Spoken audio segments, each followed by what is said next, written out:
options. What would be your top choice of those? Probably Creighton or Marquette. Okay. So if you're waiting to hear from Pepperdine? Pepperdine. Yeah, Pepperdine's the only one. Oh, that's one I want to go to.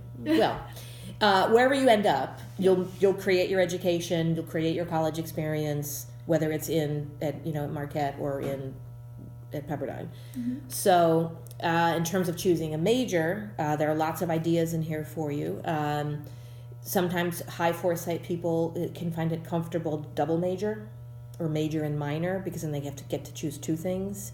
It's not all the eggs in one basket, so you could contemplate that depending on what you want to do. So it's helpful to be this big picture, long term, I'll get there in the end person, but again, does need to be kind of dealt with so that you do make decisions and do make progress. It's also helpful and challenging to score low. If you wanted to read about how other people think, the rest of that chapter is about what low foresight is all about. But there are low foresight doctors, and there are average foresight, partners in law firms. It's not what someone's doing, it's kind of how they're doing it. So it gets its own little notation because it's kind of a separate aptitude. It is an aptitude. None of this really changes much. But this particular set of information can help you understand something about yourself that now is a thing, so to speak. Other people are like that too. So that's why it gets its own little sort of marking. So that is the important stuff. And then there's the other things that you did. You did score high on both of the dexterities, and you may find a way to use those in your work. If not, that is why people have hobbies. Those were the little pins tests. Oh, yeah. So tweezer dexterity is speed and accuracy with small tools like a scalpel for a doctor or a nurse. It's used in things like cooking as well. Finger dexterity is picking up the little pins 3 at a time. So you were accurate and fast. So you did recently take up ceramics. Yeah, with a sophomore year. So did you enjoy it? Are you going to stick with it? I think I might as a hobby. Sure. Once I have more time. I love ceramics. Yeah, it's kind of hard to have, a clay and a wheel, in a dorm room, but that might be sufficient outlet. It's a nice use of the dexterities as well, finger dexterity in particular. Mm-hmm. It is sort of spatial. You do get to kind of build something, but it's not, you have to, it's when you want to or choose to. Yeah. So the dexterities do feature in some occupations, but not as many as other aptitudes, and I don't know that they have the same sort of need that something like these two aptitudes really do. Yeah. So it's knitting, crafting, jewelry making, sewing, cooking, origami, greeting cards, scrapbooking, stuff like that. Well, I mean, people do use them in work, but they're kind of specific, compared to other aptitudes. Above that, we have 2 tests about color, so you do have normal color vision. And then color discrimination was the little caps with the very pale shades of color on them. Oh, yeah, that I had to organize. Yeah, they're numbered on the bottom. People have to put them in order, and it's a measurement of how precisely can someone's eyes perceive color. Okay. And some people do work with color in such a way that they are looking at, 9 different shades of beige. And you have to pick the right one. So art restoration, interior decorating, there are 85 different shades of color in that test. So you scored average. Yeah. Some of them just kind of look probably the same. They did. Yeah, so 85 different shades of color. Yeah.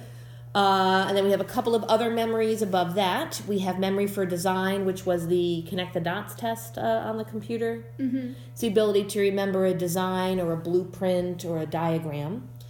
So if you did run into anything like that, you would just have to work a little harder to remember it.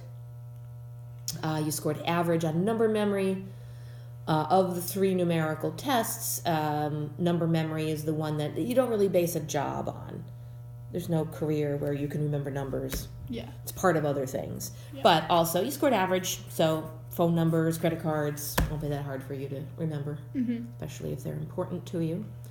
And then we have observation, which was noticing the differences from page to page. Oh, that was hard. Yeah, people who score high are just very observant people. They notice that something is out of place, something's missing, something's changed.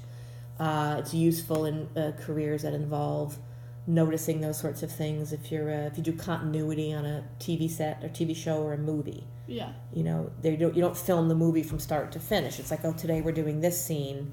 2 weeks later, we're doing the rest of that scene. So you have to make sure everything on the desk is the same, details of someone's costume.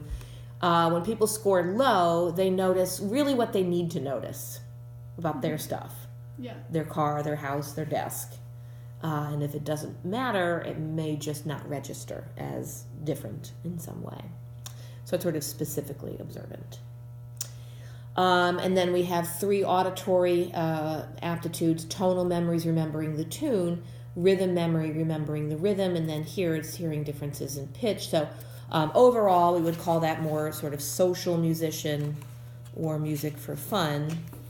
You don't ever play a musical instrument?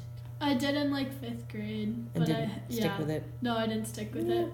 Like sometimes I'll sing and dance with my friends, but it's Sure. not. Yeah, for fun. It's social musician. Yeah. It's you're around other people in that sort of collaborative way. Yeah. You may get to use your ideas if you were to change the song or write new lyrics for something. So professional musicians typically have all 3 of those aptitudes, and less than 12% of people that we test have all 3. So it's a pretty rare combination.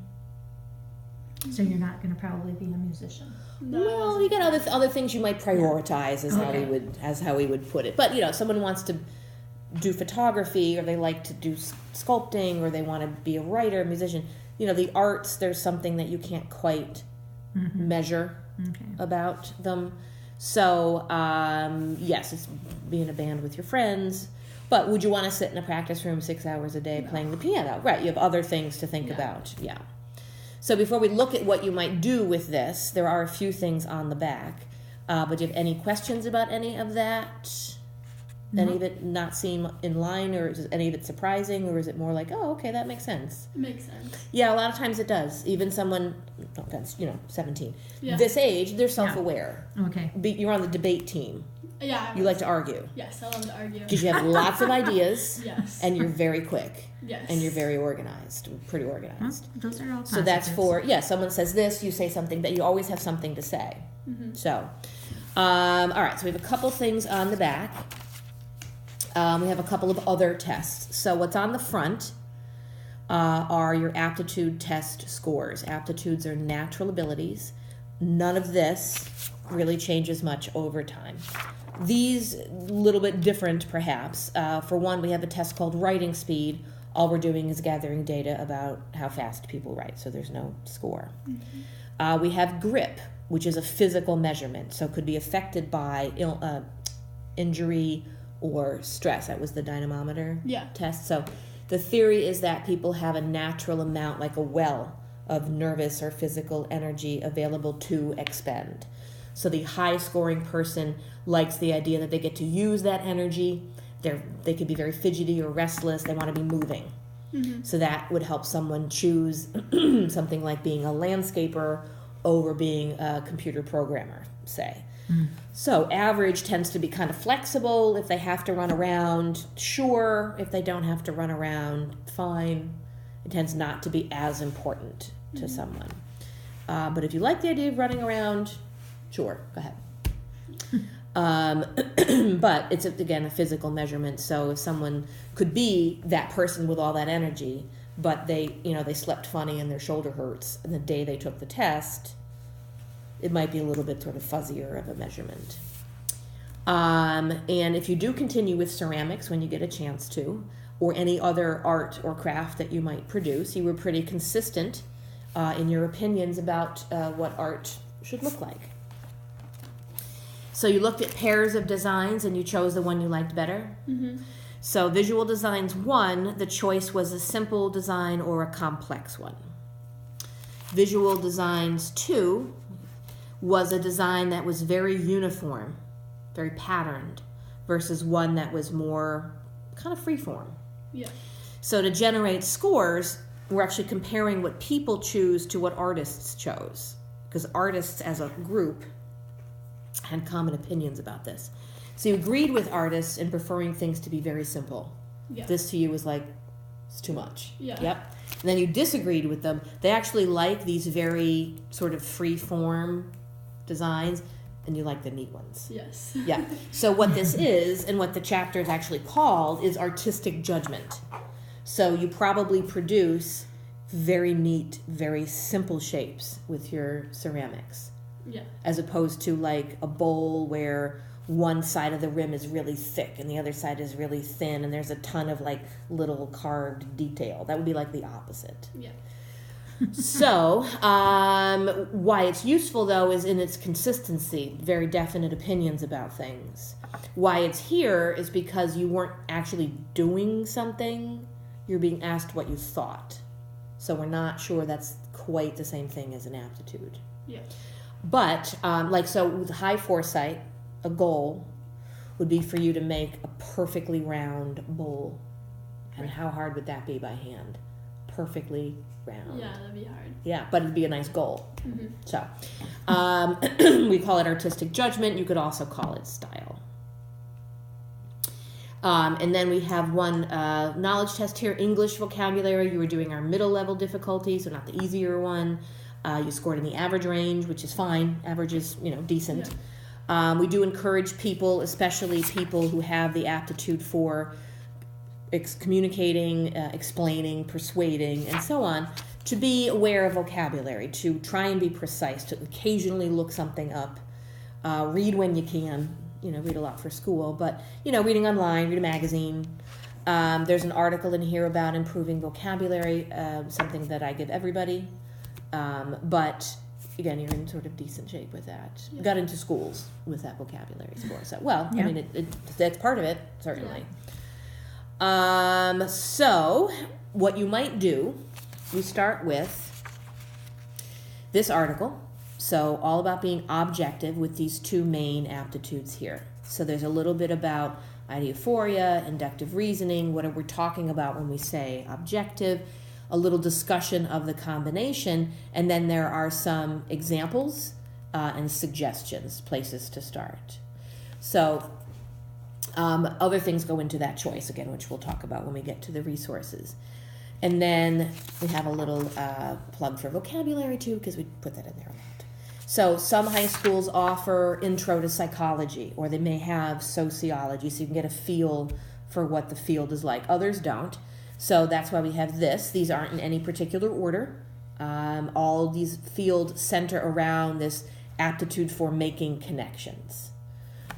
Things from psychology to arbitration, investigator, law enforcement. Law is not on here only because we don't know that lawyers don't score in, again, any particular way. These are places to start. You don't have to figure it out immediately.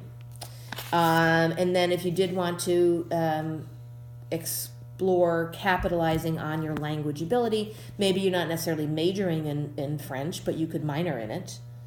Study abroad, foreign internships, people even do those. That can be part of school for you as well.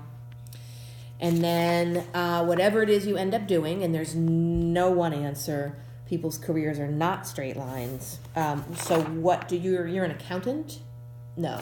This is my Great. That's what I thought. Yes, and then yeah. I was like, well, I'm not sure. Her- So her- what did you do for career?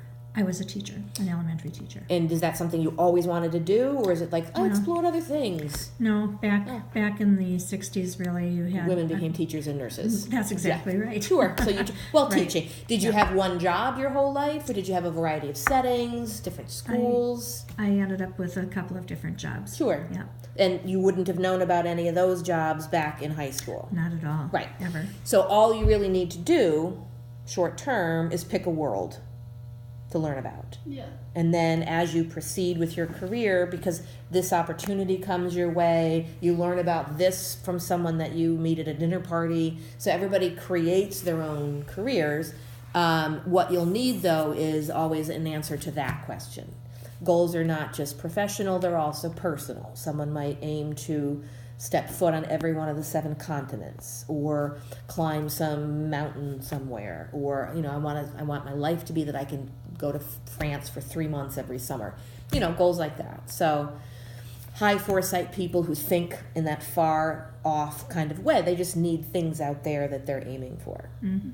Would political science also be in It line? could be. It's the world of political science. Yeah. So